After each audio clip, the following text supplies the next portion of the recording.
ఇప్పుడు ఐయుఐ కావచ్చు, ఐవీఎఫ్ కావచ్చు. సో, హ్మ్. ఏదైనా వాళ్ళు ట్రీట్మెంట్ తీసుకున్న తర్వాత ఇంకొక జనరల్లీ ఉండే అపోహ అనొచ్చు, భయం అనొచ్చు. నేను జనరల్లీ ఎక్కువగా వినేది విన్నది. హ్మ్. ఏంటి అంటే, సో, ఈ కైండ్ ఆఫ్ ట్రీట్మెంట్స్ ద్వారా అంటే న్యాచురల్‌గా కాకుండా ఈ హ్మ్. హ్మ్. ట్రీట్మెంట్స్ ద్వారా పుట్టిన పిల్లల్లో కొంచెం ఈ బర్త్ డిఫెక్ట్స్ ఉండటం, ఆటిజం ఎక్కువగా వచ్చే ఛాన్సెస్ ఉండడం, హ్మ్. ఇలాంటివి వింటూ ఉంటాం. Is it true? బేసికల్‌గా ఏంటంటే అండి, ఇప్పుడు ఈ hormonal injections whatever we are giving they are naturally produced in the body. Okay. కాకపోతే ఏంటి అంటే, మనం కొంచెం ఎక్స్‌ట్రా ఇస్తామనమాట. ఈ ఐవీఎఫ్‌కెళ్ళినప్పుడు ఏంటి అంటే, ఒక ఎగ్ నేచురల్‌గా మనకి ఎవ్రీ మంత్ డెవలప్ అయ్యేది ఒక ఎగ్ అనమాట. కాకపోతే ఏంటి అంటే, వీళ్ళకి due to some or the other problem వీళ్ళకేంటి అంటే ఐవీఎఫ్‌కెళ్తారు. సో, ఐవీఎఫ్‌కెళ్ళినప్పుడు ఏంటి అంటే, అక్కడున్న ఎగ్స్ అన్నీ మేము టార్గెట్ చేసి, దానికి సరిపడా డోస్ ఇస్తామనమాట. సో, వితిన్ 5-7 డేస్ ఈ హార్మోన్స్ అంతా వాష్ ఔట్ అయిపోతాయన్నమాట హ్మ్. మన బాడీలో నుంచి. They are not like opioids or they are not like something which will affect your body.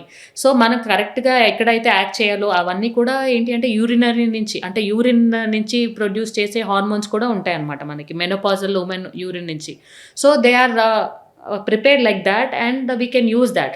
అట్లా వచ్చిన ఎగ్, అట్లా వచ్చిన స్పెర్మ్ నుంచి కానీ మనకి బేబీస్ పుట్టే వాళ్ళకి డెఫినిట్‌గా ఐ కెన్ సే దట్ ఇంత ప్రాబ్లమ్ అయితే ఏమీ లేదండి. They are equally good compared to your normal pregnancy ఎలా అయితే వస్తదో. హ్మ్. సో, అలానే ఉన్నారు బేబీస్ కూడా అంత బానే ఉన్నారనమాట.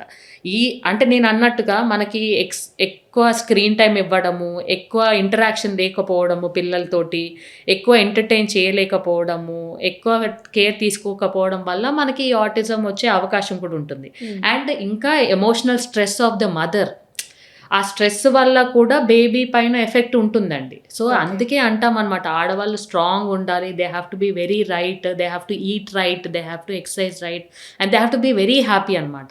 ఇవన్నీ వాళ్ళు ఫాలో అవుతే దే విల్ బి గుడ్. అంటే నేనన్నట్టుగా kingdom she is the queen. Though she hmm. Is the hmm. Queen. The king is the husband.